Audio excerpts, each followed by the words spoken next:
pregnant at si Renz yung ama. Anak, huwag mong ituloy yung binabalak mo. Naalala ni Sandra noong sandaling dinala niya si Renz sa bahay na pinamana ng lola niya ay nahalata niya si Renz na parang balisa. Giniit ng binata na gusto niyang maging honest sa dalaga bago sila ikasal dahil usapan nilang walang lihiman sa kanila na kapag kinasal na sila ay wala siyang pagsisisihan kaya sasabihin na lahat ang tungkol sa kanya. Kinuwento ni Renz na bago siya kinuha ng nanay niya sa Switzerland ay na-admit siya sa isang mental health facility dahil hindi niya nakaya ang pagkamatay ni Jenny kaya nabaliw siya.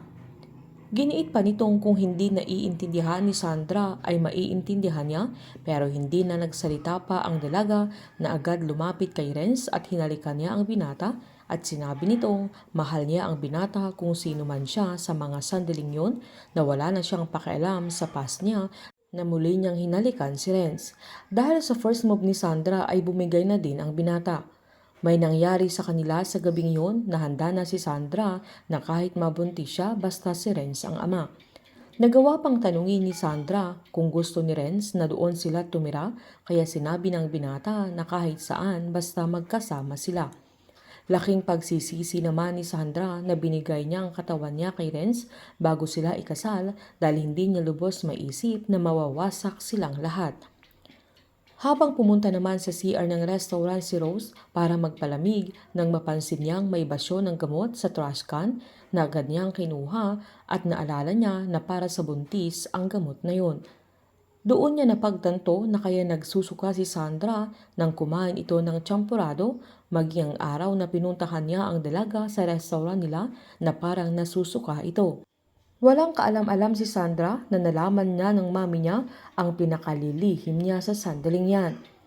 Habang sa pag-uwi naman ni Renz sa kanilang bahay ay naiabot na niya ang maintenance ng kanyang tatay ay bigla itong nahilo. Nanghina si Mario sa sandaling yan kaya naging balisa si Renz.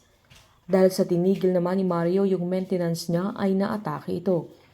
Nang i-check ni Renz ang tatay niya ay nahalata niyang heart attack na naman siya kaya agad siyang tumawag ng ambulansya. Nang tawagan ni Franco si Sandra ay pinaalala naman niyang madami na siyang nagagawa para sa dalaga pero hindi pa rin malinaw sa kanya kung anong estado nila.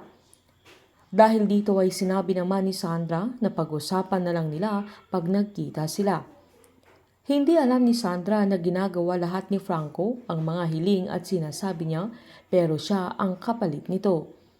Wala nang kawala si Renz dahil kailangan na niyang panagutan si Sandra dahil siya ang ama ng pinagbubuntis niya.